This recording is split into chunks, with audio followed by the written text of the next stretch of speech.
Hello বন্ধুরা, আমি সোনাই। তো আমি আবারও একটা নতুন ভিডিও নিয়ে চলে আসলাম। তো প্রথমেই বন্ধুরা বলি, এই গরমে তোমরা সবাই কেমন আছো? আমি কিন্তু এই গরমে একটুও ভালো নেই। আমাদের এখানে প্রচুর পরিমাণে গরম পড়েছে। তো যাই হোক, দেখো আমি কিন্তু খাচ্ছি হচ্ছে পুদিনা পাতা শরবত এই দুপুরের দিকে পুদিনা পাতা শরবত যদি করে খাও বন্ধুরা, পেট ঠান্ডা থাকে এবং সুস্থ থাকে। তো যাই হোক, দেখো আমি কিন্তু পুদিনা পাতাটাকে জলের মধ্যে ভিজিয়ে নিচ্ছি, আর এখানে আমটাকে ছাড়িয়ে নিচ্ছি।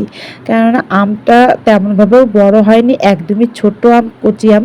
যাদের একটু একটু বড় বড় আম হয়েছে তাদেরটা একটু বেশি ভালো লাগবে খেতে শরবতটা করে। তো আমাদের তো ওইরকমভাবেও আমগুলো বড় বড় হয়নি, তো ছোট্ট আম। তেমনভাবেও এই আমটা কিন্তু টক টক মুখে লাগে না। তো একটুখানি খেয়েও দেখছি, একটুও মুখে লাগে না টক ভাব। তবুও এই শরবতটা খেলে না সত্যি একদমই পেট ঠান্ডা থাকে। তো যাই হোক, যে আমি কিন্তু ছোট ছোট করে ছাড়িয়ে নিচ্ছি আমগুলোকে, কেননা আমি মিক্সচারে পেস্ট করব। তো বন্ধুরা, এখানে হচ্ছে যাদের যাদের মিক্সচার নেই তাদেরও অসুবিধা নেই, তারা কিন্তু শিলনোড়াও বেটে খেতে পারে। তো তারা শুধু একটু ছাঁকনি দিয়ে ছেঁকে নিলে হয়ে যাবে। তো যাই হোক, দেখো আমি কিন্তু মিক্সচারে পেস্ট করবো জন্য একটু পরিমাণে জল দিয়ে দিলাম, একটু লবণ দিয়ে দিলাম, কারণ লবণ কিন্তু আমি পরে আবারও দেবো। আর জলটাকে দিলাম এই কারণে, যেহেতু মিক্সচারটা ঘুরবে তাই একটু পরিমাণ। আর বেশিক্ষণ আমি কিন্তু পেস্ট করব না, কারণ এটা তো পাতা, আর যেহেতু আমগুলোকে ছোট ছোট করে নিয়েছি তাই আমার পেস্ট করা দেখো এখানে কিন্তু কমপ্লিট। তো যাই হোক, দেখো আমি একটা সসপ্যানের মধ্যে হচ্ছে গিয়ে রসটাকে ঢেলে নিলাম। নেওয়ার পরে যেহেতু আমরা 4 জন খাবো তাই 4 জনের আন্দাজ মতো আমি জল দিয়ে দিলাম।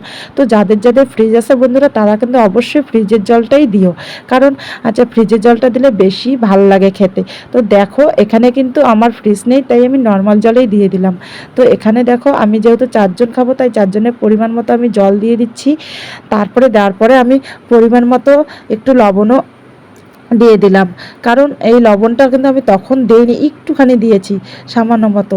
তো এখানে আবার দিয়ে দিচ্ছি চিনিটা বেশি দেওয়া যাবে না, কারণ মিষ্টি ভাবটা বেশি হয়ে যাবে।